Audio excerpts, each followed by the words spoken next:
తెలంగాణ రాష్ట్ర ముఖ్యమంత్రి గారు రేవంత్ రెడ్డి గారు 14వ తారీఖు రేషన్ కార్డుల పంపిణీ పేరుతో తుంగతుర్తి నియోజకవర్గం తిరుమలలో మీటింగ్ కోసం వస్తున్నాడని చెప్పేసి మీడియా ద్వారా మేము చూసినాం.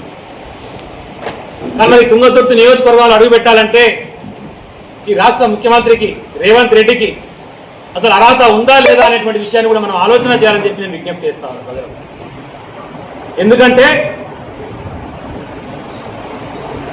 సాధారణ ఎన్నికలలో ఇష్టం వచ్చినటువంటి హామీలను ఇచ్చి 6 గ్యారెంటీల పేరుతోని గ్యారెంటీ కార్డులు ఇచ్చి ఆయన అధ్యక్షుని హోదాలో కార్యనిర్వాహక అధ్యక్షుని హోదాలో బట్టి సంతకాలు పెట్టి ప్రజల ఇళ్లలోకి తిరిగి కాళ్ళు మొక్కి ఏళ్ళు మొక్కి చేతులు పెట్టి మేము వచ్చిన తర్వాత ఈ గ్యారెంటీ నెరవేరుస్తామని చెప్పేసి మాటలు చెప్పి అదే సందర్భంలో మేనిఫెస్టో పేరుతోని 420 హామీలు 420 దొంగ హామీల పేరుతోని ప్రజలను మోసం చేసి తుంగతుర్తి నియోజకవర్గానికి ఇచ్చినటువంటి హామీలు కూడా నెరవేర్చకపోగా తుంగతుర్తిలో జరిగినటువంటి అభివృద్ధిని అడ్డుకునే విధంగా తుంగతుర్తికి వచ్చినటువంటి సాగునీటి సదుపాయాన్ని అడ్డుకునే విధంగా చేస్తున్నటువంటి చర్యలు కర్కశంగా ఉన్నాయి. కాబట్టి మిస్టర్ రేవంత్ రెడ్డి ఏ ముఖం పెట్టుకొని నువ్వు నా తుంగతుర్తి నియోజకవర్గానికి వస్తున్నావు అని చెప్పేసి ఈరోజు ప్రజల పక్షాన్ని అడగదలుసు. ఏం చేస్తావు తుంగతుర్తి కన్నా నువ్వు ఇలా ముఖం పెట్టుకొని వస్తున్నావు?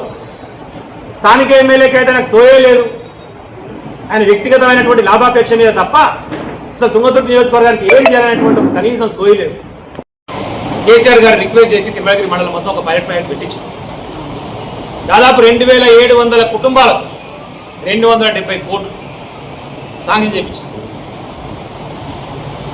అందరికి లాభం జరిగింది. తర్వాత రెండో దఫా ఇచ్చినటువంటి దళిత బంధువుకు సంబంధించిన దాంట్లో అందరినీ సెలెక్ట్ చేసి దాదాపు 1000 మందిని ఆ రోజు అప్రూవల్ ఇచ్చేసిన తర్వాత యాదాద్రి భువనగిరి జిల్లాకు సంబంధించి మోత్కూరు అడ్డగూడూరు మండలాలలో వాళ్ళకు 3 లక్షల రూపాయలని రిలీజ్ చేయమని చెప్పేసి వాళ్ళ ప్రభుత్వం ఇచ్చినటువంటి ఆర్డర్ అయ్యింది. వాళ్ళ గవర్నమెంట్ వచ్చాక మన జనవరి 25 ఇచ్చిన ఆర్డర్ అయ్యింది. ఇస్తే కలెక్టర్ పాపం పిలిచి అందరినీ రిలీజ్ చేయండి, మన గవర్నమెంట్ ఆర్డర్ కూడా వచ్చింది, వాళ్ళకి రిలీజ్ చేయండి అని చెప్తే ఎమ్మెల్యే ఫోన్ చేసి రిలీజ్ చేయొద్దని చెప్తాను. నువ్వేం దళితులు దళిత ద్రోహివా? నువ్వు దళితుల పక్షాన మాట్లాడలేదు. ఎవరో మన పిల్లగాళ్ళకి 10 మందికి లాభాలు జరుగుతుందంటే కలెక్టర్ గారు ఏమిటి వెంటనే ఇంప్లిమెంట్ చేయండి అని మాట్లాడతావా? నువ్వు ఫోన్ చేసి అని ఇస్తా అంటే అయ్యో 30 తట్టిస్తావు, అన్ని క్యాన్సిల్ చేయి, తర్వాత చూద్దాం అని చెప్పేసి అడ్డం పడుతున్నాడు. ఈడీ ఈడీకి మాట్లాడితే ఆయన మేము రెడీగానే ఉన్నాం సార్, గవర్నమెంట్ నుంచి ఆర్డర్ ఉంది ఇస్తామంటున్నాడు. కలెక్టర్ దగ్గర పని ఉన్నది, కలెక్టర్ ఆయన రెడీగానే ఉన్నాడు, ఏం ఇస్తలేదు. నీకు ఎట్టున్నాడు ప్రజల మీద ప్రేమ? రైతుల మీద ప్రేమ లేదు, రైతాంగం మీద ప్రేమ లేదు, 42% రిజర్వేషన్ అని చెప్పేసి బీజేపీ మీద ప్రేమ ఉన్నట్టు వలకపోస్తున్నావు.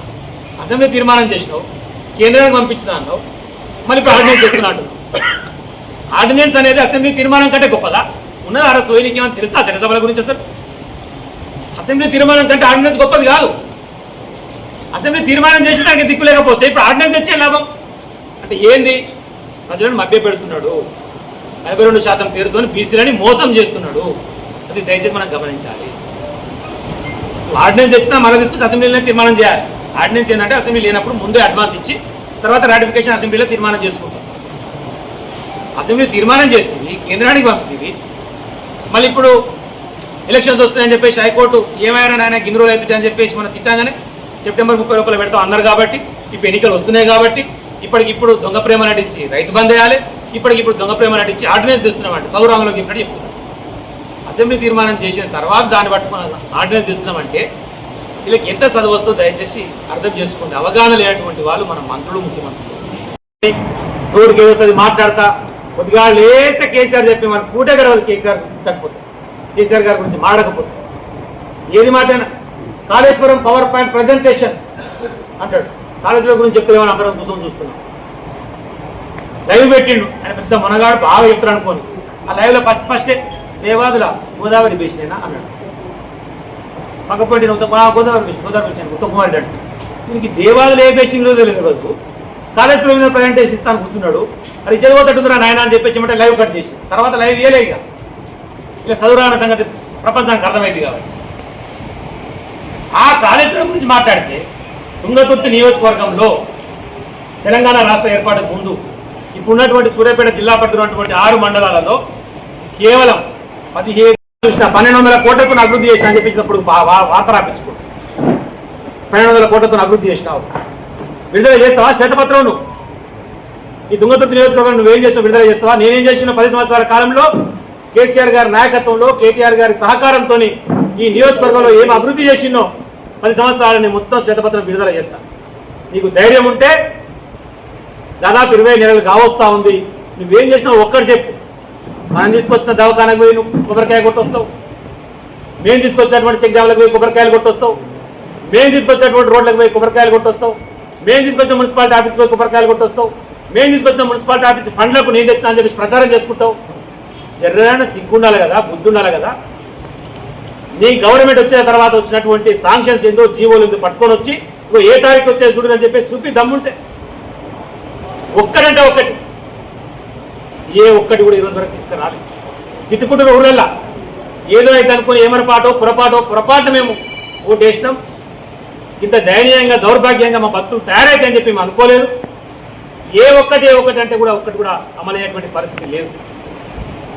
నిజంగా మాట్లాడుకుంటా ఇదే రేవంత్ రెడ్డి కూడా మాది రైతు రాజ్యం, రైతు సంక్షేమ ప్రభుత్వం, ఏడికి వస్తావారా చూసుకుందాం, నేను సవాలు విసురుతున్నా, కేసీఆర్ వస్తారా కేటీఆర్ వస్తారా రండి రైతుల పక్షాన మాట్లాడతా అని చెప్పి. సరే పేరు తీసుకొని చెప్పిండు కదా, మరి నేను వస్తున్నా అని చెప్పి కేటీఆర్ గారు ప్రెస్ క్లబ్కి వచ్చారు. ఢిల్లీకి వాడిపోయింది, సమాధానం లేదు. వచ్చిన తర్వాత మళ్ళీ మాట్లాడతాడు, క్లబ్లకు పబ్లకు నేను రాను అని మాట్లాడతాడు. అంటే ఒక జర్నలిస్ట్ పెట్టుకున్నటువంటి ఒక ప్రెస్ క్లబ్ను పెట్టుకొని ఆయన ఆడకేళ్ళు ఇచ్చినోడే, ఆడ మాట్లాడినోడే, దాన్ని పబ్లిక్తో పోలుస్తాడు. ఇంత కన్నగౌరవం దేనికి, ఇంత బలిపేందుకు, ఇంత అహంకారం దేనికి అంటున్నాడు. పారిపోయాడు. మళ్ళీ వచ్చిన తర్వాత ఏమంటాడు, క్లబ్బుల పబ్బులను మాడుకుంటేనే నేను కేసీఆర్ గారి ప్రతిపక్ష నేత హోదాలో స్పీకర్ గారికి ఉత్తరం రాయమన్నా, స్పెషల్గా అసెంబ్లీ నిర్వహిస్తా అని చెప్పిన, సూచన చేసిన, నేను ఎప్పుడు సవాల్ ఇస్తున్నట్టు అది నోరా దాటిమాట నా నోరా ఏమన్నారు నేను నాకు అర్థం కాదు. ముందు రోజు మాట్లాడింది తెల్లారు ఏమంటే మార్చి మాట్లాడుతావు, ఇప్పుడు మొత్తం రికార్డింగ్ అయితే ఉన్నాయి ప్రతి ఒక్కటి. నువ్వు ఒక 3 గ్రామ పంచాయతీలకు పోదాం. ఒకటి స్థానిక శాసనసభ్యులు ధర్మారం విలేజ్ అడ్డగూడూరు మండలం, ఆయన ఊరికి పోదాం. మొత్తం 500 మంది రైతులు ఉంటే 50 మందికి తక్కువ రుణమాఫీ కాకుండా ఇబ్బంది పడుతున్నారు. దాదాపు 50 మంది రైతు బంధు రాను అడగడు, ఇంకా 10 మంది ఉన్నారు. కళ్యాణ లక్ష్మి చెక్కులు రాను ఆ ఊళ్ళు ఉన్నారు. స్థానిక శాసనసభ్యులు ఊరికి పోదామంటే వేరే కాడికి అంటలేను నేను. రైతు రుణమాఫీ అందరికీ అయిందని చెప్పేసి అంటే నేను రాజకీయ సన్యాసం తీసుకుంటాను. రైతు రుణమాఫీ అందరికీ కాలేదు అంటే మీరు రాజకీయ సన్యాసం తీసుకోవడానికి ముఖ్యమంత్రి గారు సిద్ధంగా ఉన్నారా? ఎంపీ గారు సొంత ఊరికి పోదాం, చాలిగౌరారం స్థానిక ఎంపీ.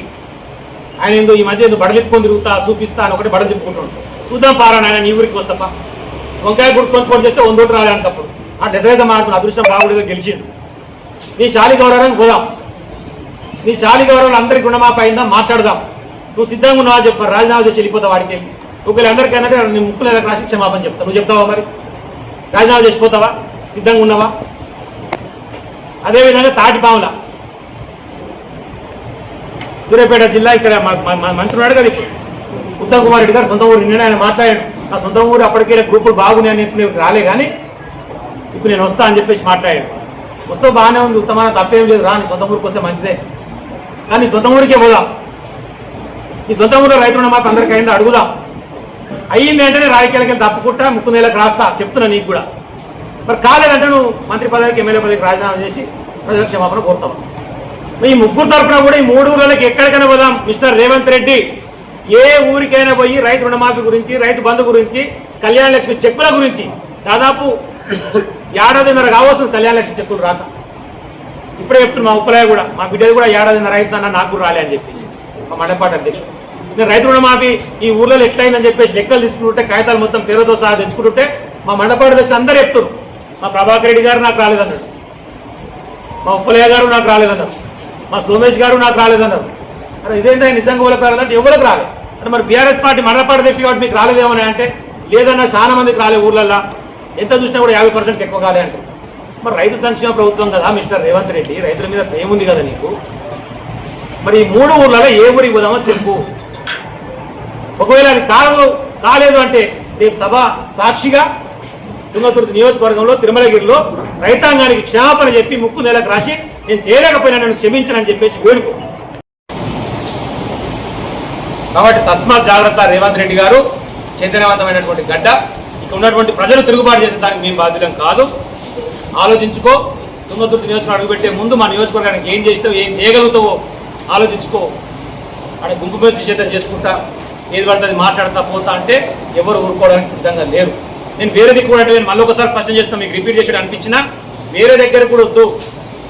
నీ శాసనసభ్యుని సొంత ఊరు, నీ పార్లమెంట్ సభ్యుని సొంత ఊరు, నీ మంత్రి యొక్క సొంత ఊరు, ఈ 3 ఊళ్ళలో ఎక్కడికైనా పోదాం. నువ్వే తీర్మానం చేయి, నువ్వే చెప్పు. నేను వస్తా, లేకపోతే ఎవరు రావాలో చెప్పు, అధికారులను తీసుకొని రా. అయ్యింది అంటే ఏం చేయాలో చెప్పు, నేను రెడీగా ఉన్నా. కాలేదంటే ఏం చేయాలో నేను చెప్తే నువ్వు రెడీగా ఉన్నావా చెప్పు. సింపుల్. ఒకటే నేను అడగదలుచు. ఇంత అన్యాయంగా అక్రమంగా చేస్తున్న దాన్ని తుంగతుర్తి ప్రజలు కూడా చూస్తూ ఊరుకోకుండా మనకు జరుగుతున్న అన్యాయాన్ని ప్రశ్నించాలని చెప్పి నేను విజ్ఞప్తి చేస్తాను. హిట్ టీవీ యాప్ ఇందులో short news, live news, entertainment shows, movies, digital magazines తో పాటు మీ జిల్లా వార్తలను కూడా ఫ్రీగా చూడొచ్చు. ఇంకెందుకు ఆలస్యం, వెంటనే హిట్ టీవీ యాప్ ని డౌన్లోడ్ చేసుకుని ఫ్రీగా ఎంటర్టైన్మెంట్ పొందండి. Hit TV app. Hit TV app. Please download hit TV app. Hit TV app ని ఫ్రీగా డౌన్లోడ్ చేసుకుని ఎంజాయ్ చేయండి. మీకు నచ్చిన ఎంటర్టైన్మెంట్ కోసం హిట్ టీవీ యాప్ ని ఫ్రీగా డౌన్లోడ్ చేసుకుని ఎంజాయ్ చేయండి. హిట్ టీవీ యాప్ ని డౌన్లోడ్ చేసుకుని ఆస్వాదించండి, ఆశీర్వదించండి. ఇంతమంది సెలబ్రిటీలు హిట్ టీవీ యాప్ ని డౌన్లోడ్ చేసుకోండి అని చెప్తున్నారంటే ఎంత మంచి యాప్ ఆలోచించండి. అమెరికా అమెరికా అమెరికా అమెరికాలో చదవాలనుకునే వాళ్ళకి విశ్వసనీయమైన పేరు మన సౌర్య కన్సల్టెన్సీ. UK లో 1 year masters, UK లో 1 year masters, 2 years work permit up to 5 years visa. Contact Saurya Consultancy. Contact 89851 89851.